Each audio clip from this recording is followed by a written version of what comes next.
A'udzubillahi minasyaitonirrajim. Bismillahirrahmanirrahim. Assalamualaikum warahmatullahi wabarakatuh kepada semua para penonton Malam Mistik Profile daripada seluruh Nusantara.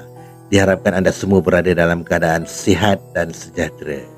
Ya saudara, seperti yang dijanjikan, Brother Fai akan sambung lagi dengan kisah yang kedua tentang kisah hantu bangkit yang dikongsikan oleh novelis Nini Osman. Sekiranya anda sudah bersedia, ayo rasa sentuhanku.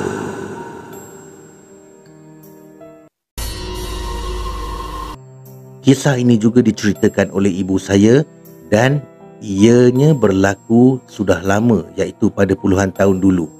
Sebelum ni saya menceritakan kisah hantu bangkit yang ketika hayatnya seorang wanita, ibu dan isteri. Tetapi kali ini saya akan bercerita tentang seorang lelaki, suami dan ayah semasa dia masih hidup dan bergelar seorang manusia.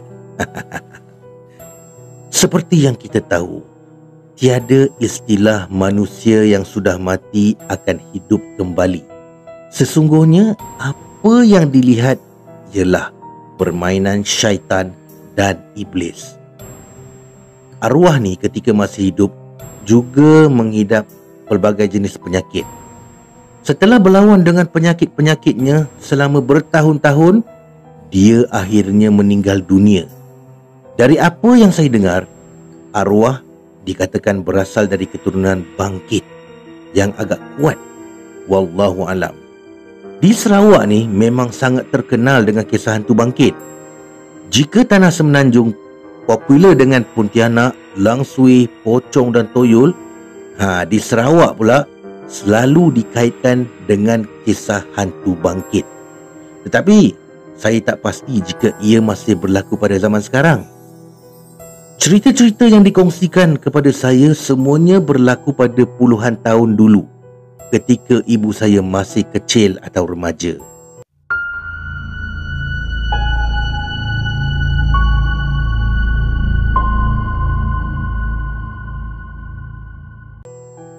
Okey, berbalik pada cerita. Selepas dikebumikan pada siang harinya, arwah terus bangkit dan pulang ke rumah untuk bersatu dengan keluarganya. Yang saya pasti itu bukanlah roh arwah, tetapi jin yang menyerupai arwah. Kepulangannya disedari oleh anak dan isteri. Mungkin kerana mereka sedar dengan hakikat suami atau ayah mereka berasal dari keturunan itu.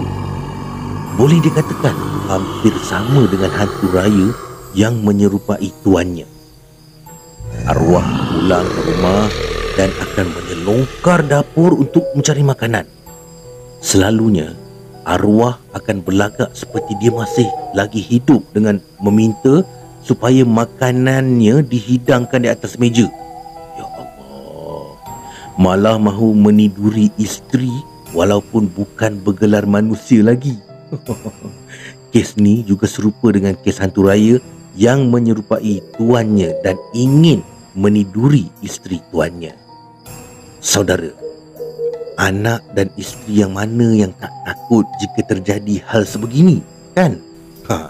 Apa yang saya dengar, anak isteri arwah sentiasa berada dalam keadaan ketakutan sebab setiap malam arwah pasti pulang ke rumah. Sesuatu mesti dilakukan untuk mengelakkan arwah naik dan masuk ke rumah. Bayangkan, mayatnya sudah berusia puluhan hari tetapi masih balik ke rumah dan berlagak seperti seorang manusia. Balik-balik saja akan terus ke dapur dan menyelongkar dapur. Bayangkan macam mana keadaan mayat yang sudah mereput tu mundar-mandir dalam rumah.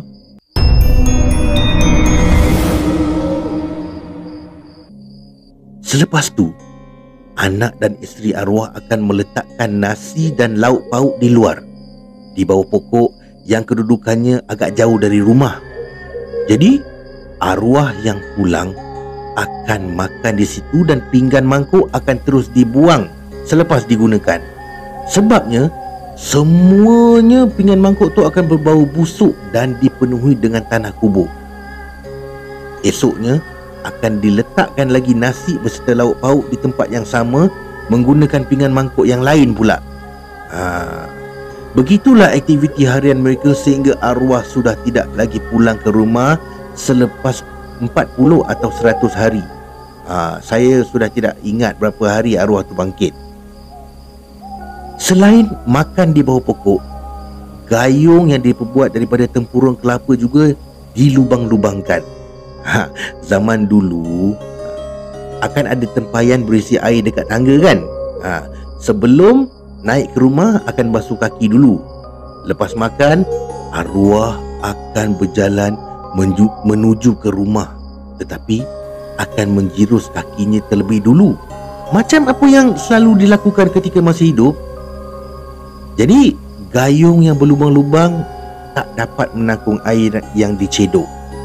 Belum sampai ke kaki dah kering airnya. Jadi ia berterusan sehinggalah ke pagi, dan arwah akan kembali ke kubur sebelum masuknya waktu subuh. Tidak dapat saya bayangkan jika saya turut berada dekat situ. Allahu Akbar. Entah macam manalah bunyinya dekat luar tu ya. Oh ya, suara hantu bangkit ni sengau sebab kapas yang tersumbat dalam hidung ketika dikafankan. Kes ni akan saya ceritakan di lain masa nanti. Saya panggil ia sebagai kes Pakcik Penambang. Hanya Allah yang maha mengetahui segalanya. Sekian, terima kasih.